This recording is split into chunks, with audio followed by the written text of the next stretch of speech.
Fleet Admiral Crix stood on the bridge of his flagship, watching the stars through the massive viewing window. His forearms crossed behind his back as he studied the tactical display. The Zephyrian war fleet stretched out before him like a deadly swarm of metal insects. 200 ships, each one capable of destroying entire planets. The Admiral's scaled skin gleamed under the bridge lights. His yellow eyes held the confidence of a warrior who had never lost a battle.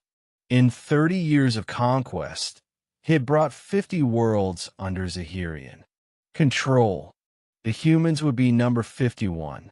A soft chime echoed through the bridge. Communications Officer Vexry turned toward the Admiral, her head tentacles twitching with nervousness. "Sir, we are receiving a priority transmission from the Vorak Coalition," she said. Crix's expression darkened. The Vorak were ancient beings who claimed to have watched the galaxy for thousands of years. They rarely spoke to anyone, and when they did, their words were usually unwelcome. "Put it through," he ordered. The main screen flickered to life. A figure appeared in the static-filled image. It was hard to make out details through the interference, but the voice was clear. Enough. It carried the weight of ages, deep and hollow, like wind through empty caves. Fleet Admiral Crixto of the Zaffron Empire. The voice began. "I am Elder Vorin of the Vorhak Coalition. I bring you a warning." Crix's officers exchanged glances.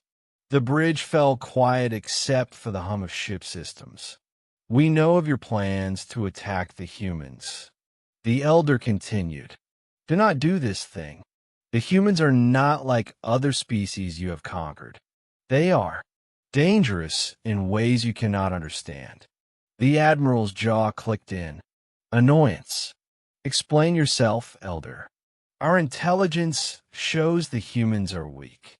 They have few ships and even fewer colonies. Numbers do not tell the whole story." Foreign replied. "We have observed many species across the galaxy. Most fight for territory. Some fight for resources. Others fight for honor or glory. But humans fight for something else entirely. They fight for each other. All species claim loyalty to their own." Crix with dismissal. "No." The Elder's voice grew more urgent. "You do not understand. When humans are threatened, they do not calculate odds or weigh costs. They do not retreat when outnumbered. They do not surrender when defeat seems certain. They become something else entirely." The transmission grew weaker, filled with more static. Voron's image flickered like a dying flame. "Listen to me carefully, Admiral.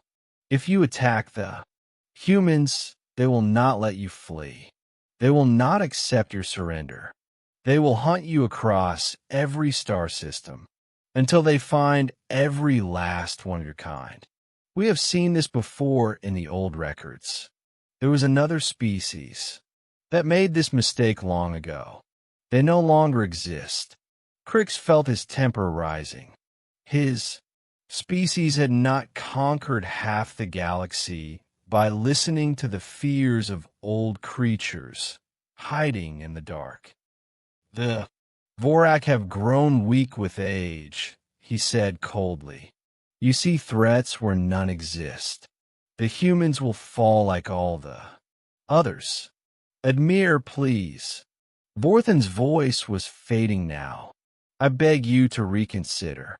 Find another target. Leave the humans alone for your own survival." The transmission cut to static, then went dark. The bridge remained silent for several moments.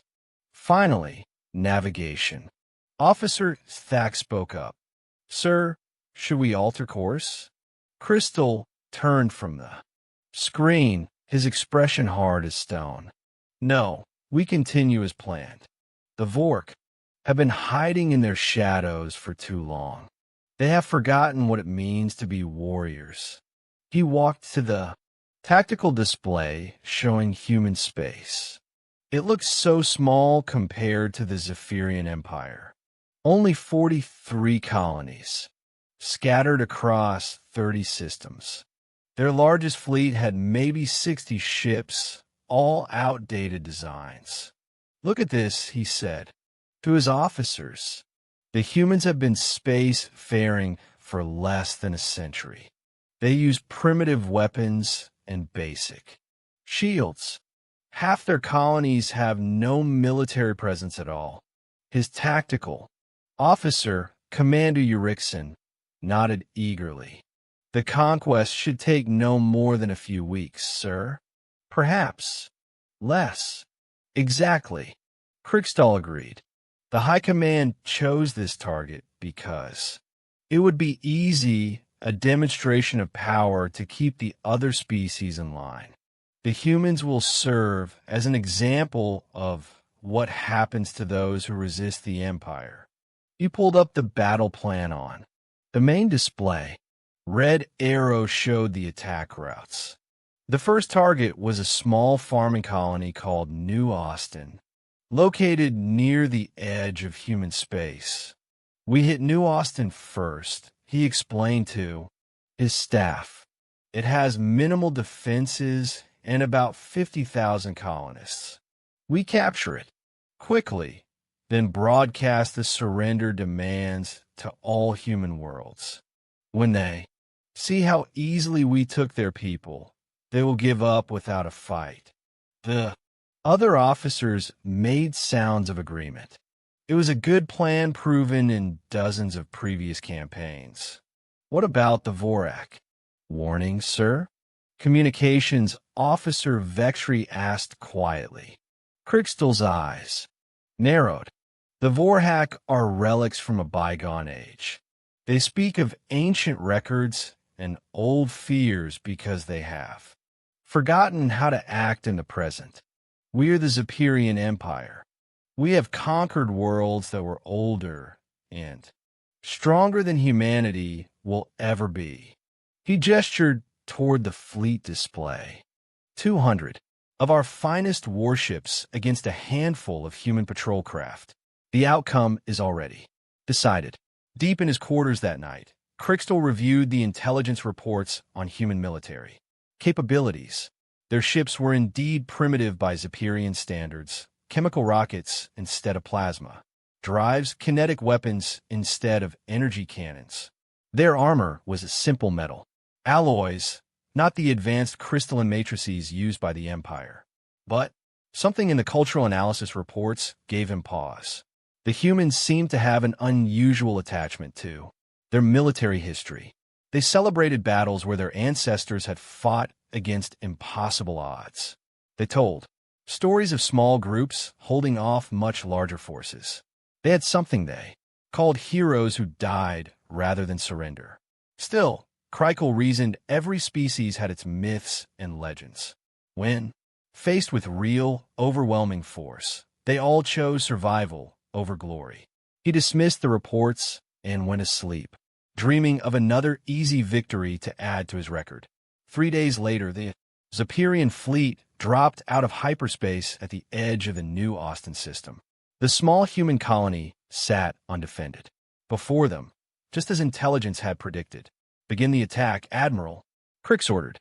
He had no way of knowing that in 18 months he would be the last surviving member of his species' military command, desperately trying to hide in an abandoned system at the galaxy's edge while human hunter ships closed in from all directions.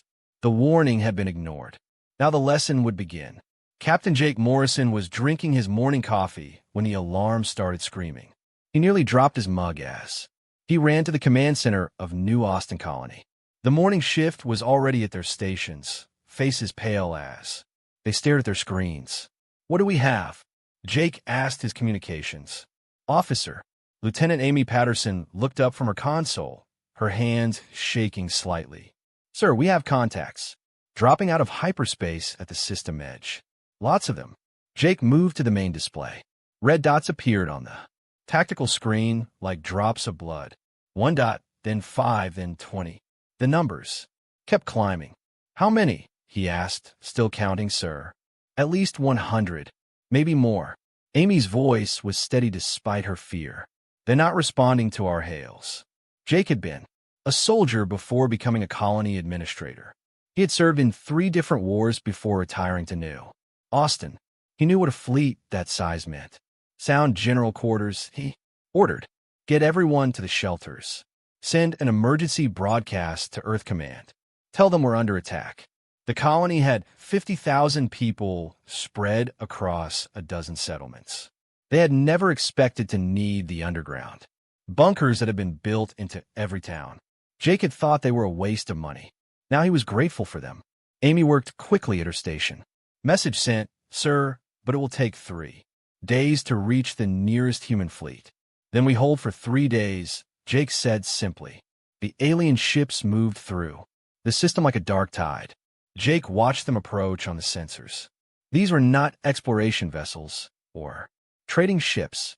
These were warships built for one purpose only. All civilian.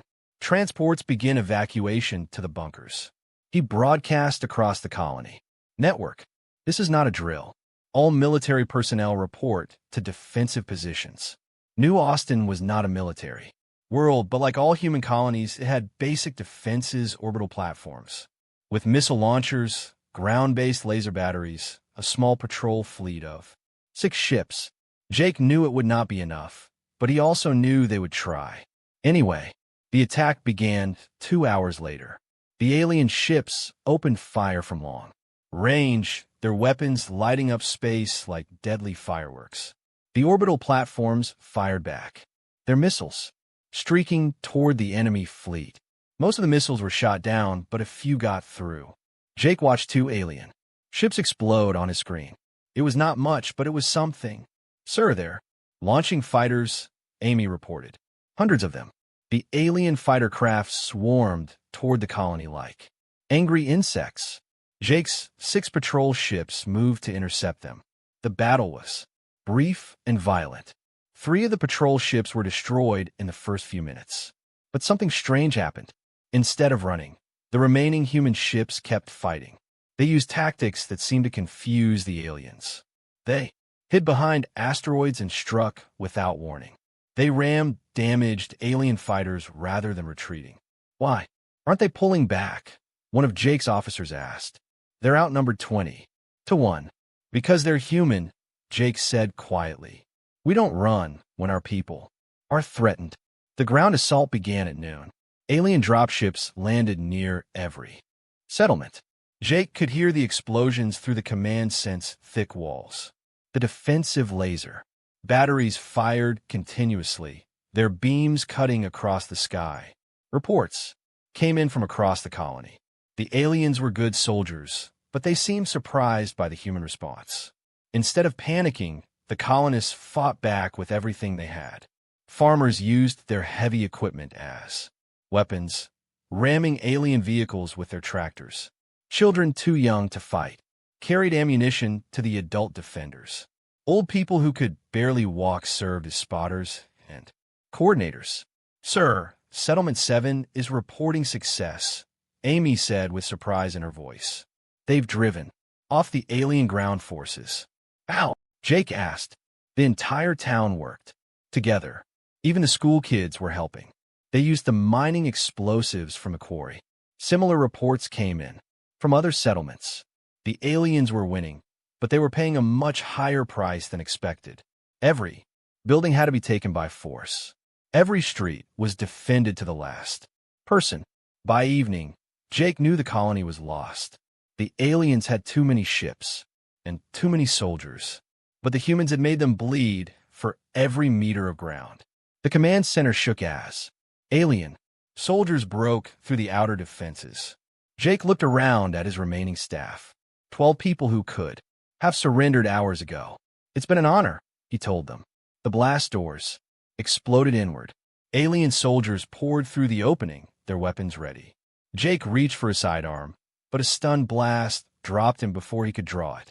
When he woke up, he was in an alien holding cell with several other prisoners. Dr. Lisa Hayes sat in the corner, her medical uniform torn and dirty. Sergeant Carl Brooks leaned against the wall, his arm in a makeshift sling. "How long was I out?" Jake asked. 6 hours, Lisa replied. "They've taken about 50 of us for questioning." The cell door opened. 2 alien guards entered, followed by a third who seemed to be an officer. The officer studied the humans with obvious curiosity. "I am Commander Erickson," he said in accented but clear English. "You fought well for primitives, but why did you not surrender when defeat became certain?" Dr. Hayes stood up slowly. "Because you attacked our home. You hurt our people. All species defend their territory," the commander replied. "But you fought past the point of reason. Your casualties were enormous." "You don't understand," Lisa said. "This isn't just about territory. These are our families, our friends, our neighbors. When you attack humans, you're not just fighting soldiers. You're fighting everyone who cares about the people you're trying to hurt." The alien commander expression showed confusion, but the tactical situation was hopeless. Continued. Resistance served no purpose. Sergeant Brooks laughed, a sound with no humor in it. "You think this was resistance? This was just the warm-up. Wait until the real fleet gets here. Your nearest military forces are days away." The commander said, "We will be long gone before they arrive." "You don't get it," Brooks continued. "Every human in the galaxy just became your enemy. We don't forget. We don't forgive, and we sure as hell don't let people hurt our own and just fly away." The commander left without another word, but Jake could see uncertainty in his alien features. 3 hours later, Amy Patterson was brought to the cell. She had managed to keep the communications equipment working until the very end. "Did the message get through?" Jake asked her. Amy smiled despite her bruises. "Every human fleet in the galaxy heard us, sir. Admiral Cole is already moving the 3rd Fleet this way. Captain Davis has the Deep Space Squadron tracking the alien ships. And sir, what?" The message included everything. Full tactical analysis of their ships and weapons, complete recordings of the battle. Every human commander now knows exactly what these aliens can do. Dr. Hayes nodded slowly. "They want to make an example of us. Instead, they just taught every human in space how to fight them." Outside their cell, alarm klaxons began to sound throughout the alien ship. Emergency announcements echoed through the corridors in the alien language. "What's happening?" Jake asked the guards when they came to check on the prisoners. One of the guards looked nervous. "Human ships have been detected at the system edge." "Many human ships." Jake smiled for the first time since the attack began. "That was fast. Told you we don't abandon our own." The guard's expression grew more worried. "But our intelligence said your nearest fleet was 3 days away." "Yeah, well," Jake said, "your intelligence was wrong about a lot of things. Wait until you see what else we can do when we're really angry." The ship shuddered as weapons fire began. Outside, the real fight was just beginning. Admiral Susan Cole stood on the bridge of the UES Defiance, watching the burning wreckage of New Austin Colony through the main screen. The alien fleet had left 6 hours ago, but the damage remained. Smoke still rose from the settlements below. "Ma'am, we're receiving transmissions from the surface," her communications officer reported. "Survivors in the underground. Shelters." "Thank God," Susan whispered. She had expected to find nothing but corpses. "Get rescue teams down there immediately." Commander Ryan Walsh approached from the tactical station. His face was grim as he handed her a datapad. "Admiral, you need to see this." The colonists managed to record everything before their communications went down. Susan read through the report. 50,000 colonists attacked by a fleet of 200 ships. The humans had destroyed 12 alien vessels and damaged dozens more before being overwhelmed. The casualty reports made her stomach turn. They fought like demons, Ryan said quietly. Old people, kids, farmers, everyone fought. And now they expect us to just accept this, Susan replied, her voice cold as space. They think they can kill our people and sail away like nothing happened. She turned to address the bridge crew. Send a message to all ships. We're not here for a rescue mission anymore. We're here for justice. The human response fleet was unlike anything the galaxy had seen before. Admiral Cole had 47 ships under her command, but they weren't arranged in normal battle formation. Instead, they spread out across the system in small groups. Sir, the alien fleet is moving toward the hyperspace jump point, the sensor operator announced. They're trying to leave the system. Let them go, Susan ordered, surprising her crew. Commander Walsh stepped closer. Admiral, we're not fighting a traditional battle, Ryan. This is something else now. Those aliens think they can hit us and run.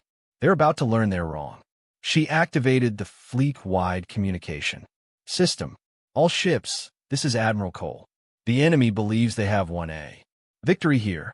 They believe they can return to their space and continue their lives as if nothing has happened. We're going to show them otherwise.